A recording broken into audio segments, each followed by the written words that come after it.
While James Gunn's DC Universe doesn't technically start until Superman premieres in theaters next year, we actually have the true start of the new beginning of the DC Universe with Creature Commandos. This comes straight from the mind of James Gunn, and it follows the events of the first season of Peacemaker, where Amanda Waller is no longer able to put human lives in jeopardy for operations as she did with the Suicide Squad and Team Peacemaker. Instead, she assembles a Black Ops team of monsters called the Creature Commandos, led by General Rick Flag Sr.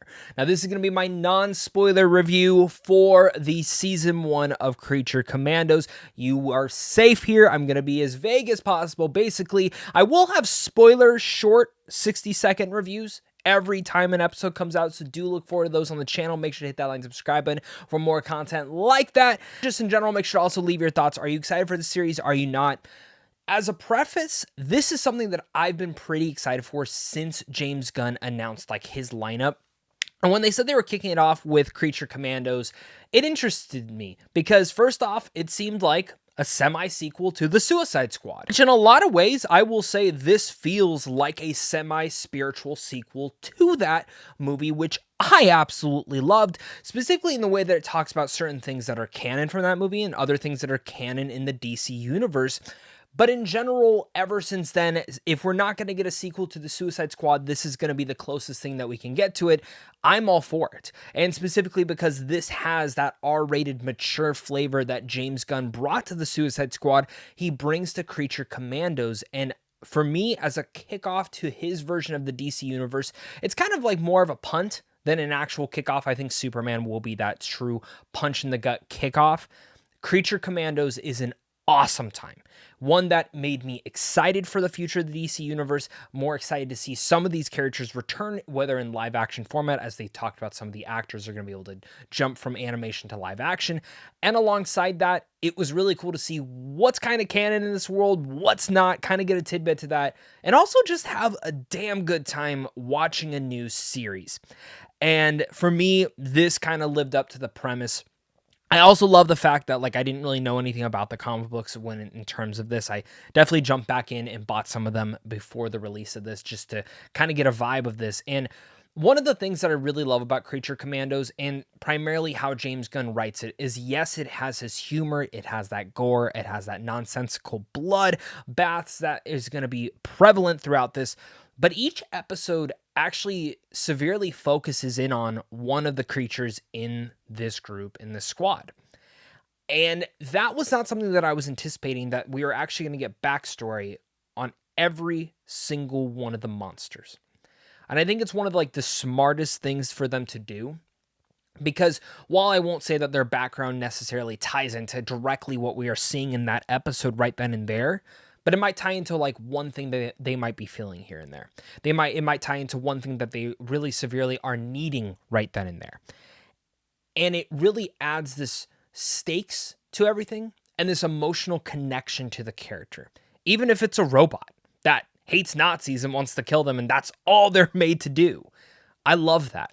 And I think that's actually one of the smartest writing capabilities that James Gunn does in this series. And it was something that, again, while he didn't necessarily do flashbacks in the Suicide Squad, he did something where he made us connect to each and every one of the characters for the most part. And I really love how he furthers up on that within Creature Commandos, where by the time this show ended, I did feel overall connected to every single one of the characters in a way that I wasn't expecting, but one that I was so happy to feel.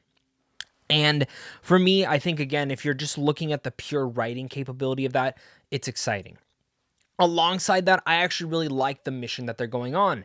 They're going after Cersei, to be voiced by Anya Chalotra, who is from The Witcher. I probably just mispronounced her name. She's awesome from there. She's awesome as the voice of Cersei. And I think the voice of everyone in here really just lands that spot. So starting like with just like the basics, of course, Frank Grillo is playing Rick Flag Sr. in here. He is the father to Rick Flag that we've seen in the previous Suicide Squad movies.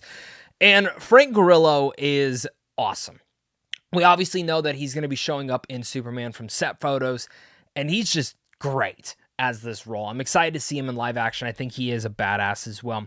We also have Sean Gunn in here reprising his role as Weasel. You can expect that from whatever you might feel from Weasel, but do not get me wrong. Like, when I talked about the background context of certain things, seeing Weasel's traumatizing background was truly something I was not anticipating at all. The voice is G.I. Robot, who I also think is a fabulous standout and a pretty badass character, if I don't say so myself. Then you also have, of course, David Harbour playing Frankenstein, and for the most part, I think Harbour actually does a really good job as a voice performance. It doesn't feel like it's Harbour. For a majority of the time, I actually had to question myself if that actually was David for a majority of the roles. So he did a really good job with the voice, and I loved what they did with the character. Alan Tudyk, who voices Dr. Phosphorus in here, which again, I'm probably mispronouncing.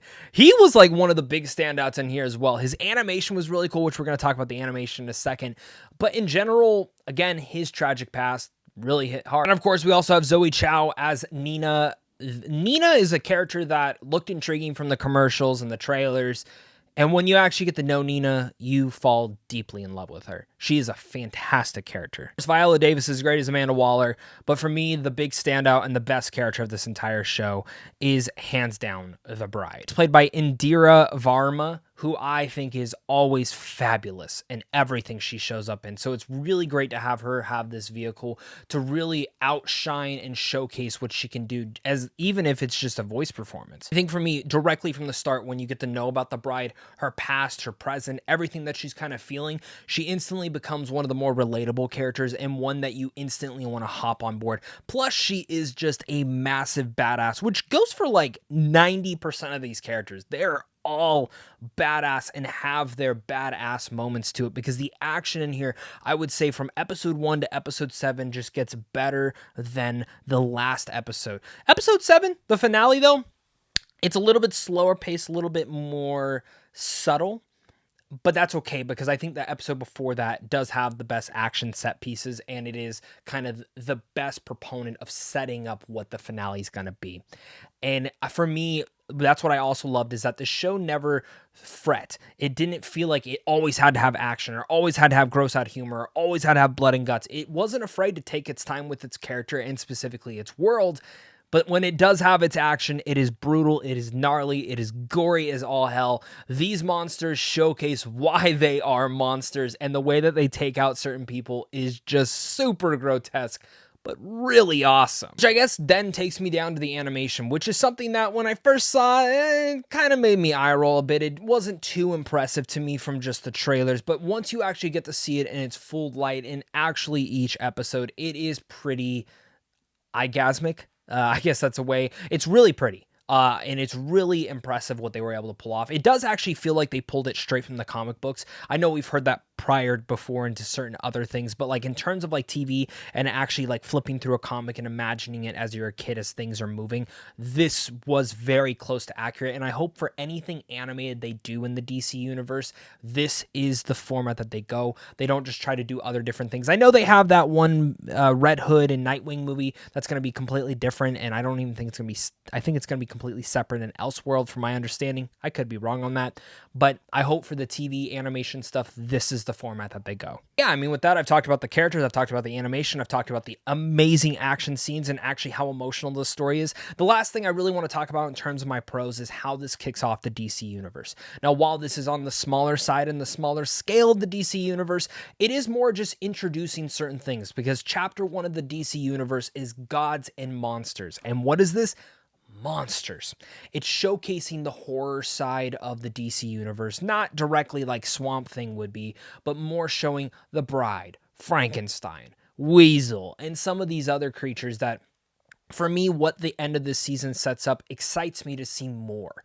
And I hope that we do get a season 2, because what is set up does excite me to see what they can possibly bring into here. But other than just what they set up, it's also what they set up in the world itself. Fully acknowledge certain things in previous films, and you can tell what's canon and what's directly not. And again, since this is on the smaller side, it's not showcasing anything big or more glorious. I will say, of course, if you have seen the trailer, obviously it has been announced that Clayface is in the series, which excites me for the possibility of that this Batman in this universe, when eventually shown in he will be a more fantasy type of Batman. Excites me to no end because that's the kind of format that I really want to see. But we also get a little bit of what's going on with Themyscira, what's kind of going on with that whole group, what's going on in this different department. And for me, these are the things that intrigued me to hear what is canon and what's not. And I like how it kind of just flops you in this world. Everything's alive, everything's living. It's not just the start of this universe. I think is probably the best route to go is to just have this universe already going. Get us locked into these characters and bring them to life and let us fall in love with the characters in their scenario and what they're going through. And that's what's going to make us like this. That's why I really like James Gunn's The Suicide Squad, is because even though it was built off a previous DC universe as well as a previous Suicide Squad movie, for the most part, it felt like it was on its own and something that I was just happy with. In terms of issues with the series, I really only have a couple, and it's just certain things that, again, are in canon that, like, don't piss me off, but I'm more just like, oh, they're already going that route. Interesting. And it's not more of a con, it's just something that I need to see where they're going with it further in development. But other than that, I thought Creature Commando was better than expected. Even though I was excited for the series, once I saw the animation, it was a little bit harder for me to get actually excited for the kickoff of this. But for the most part, I thought Creature Commando was an excellent and awesome start, that if you like the DC universe, you're gonna like this series. If you like James Gunn's The Suicide Squad, you're really gonna like this series. And so with all that said, I'm gonna give the full season 1 of Creature Commando an A. Thank you so much again, guys, for watching this. Make sure to hit that like and subscribe button, comment down below your guys' thoughts, and of course, until next time, stay classy.